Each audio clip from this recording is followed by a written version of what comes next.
Hello, my name is Margaret Adele, and welcome to the first of 3 smaller but rapid-fire indie review videos because I did that thing where I accepted way too many for review and now I had to close, and so I'm gonna take out all of the smaller ones that I can do in like a day or two to catch back up. And today is the smallest and the easiest of all of my books, and today we're reviewing Bedtime Stories from the Animal Kingdom by Andie Wilson.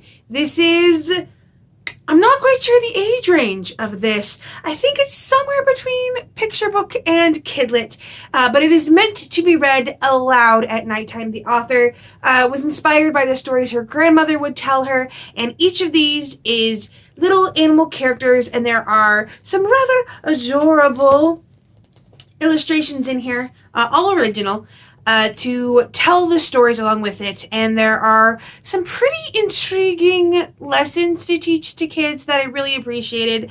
There were things like when you take things from nature, you need to put things back, like planting trees and stuff.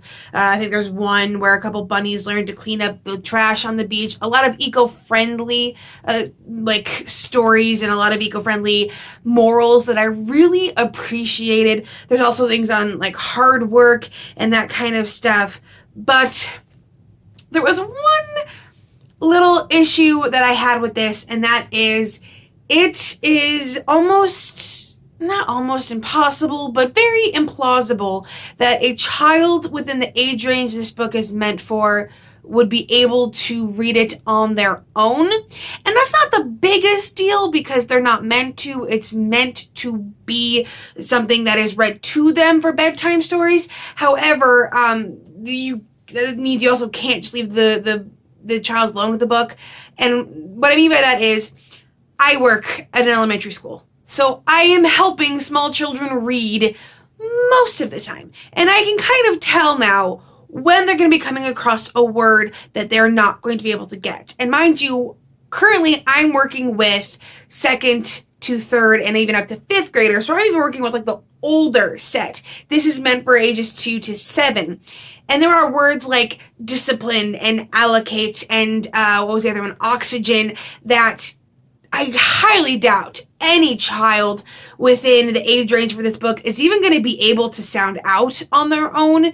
So this isn't a book you can just leave a child with and walk away and have them understand it. I mean, if they just want to look at the pictures, I mean, they're cute pictures. But in that respect, that I had to knock it down a star because if your children's book can't be read by children alone in the age range it's meant for, it's not necessarily the ultimate 5-star children's book. But what I did learn is that this book is really great if you want to learn Spanish as a second language, or rather you want to practice. It's not going to teach you because the author is a native Spanish speaker, and she wrote another version of the same story in Spanish. And I actually noticed on Amazon that most people actually tend to buy the two together. So if you are working on learning Spanish and you want to practice, you can buy literally 2 copies of the exact same book.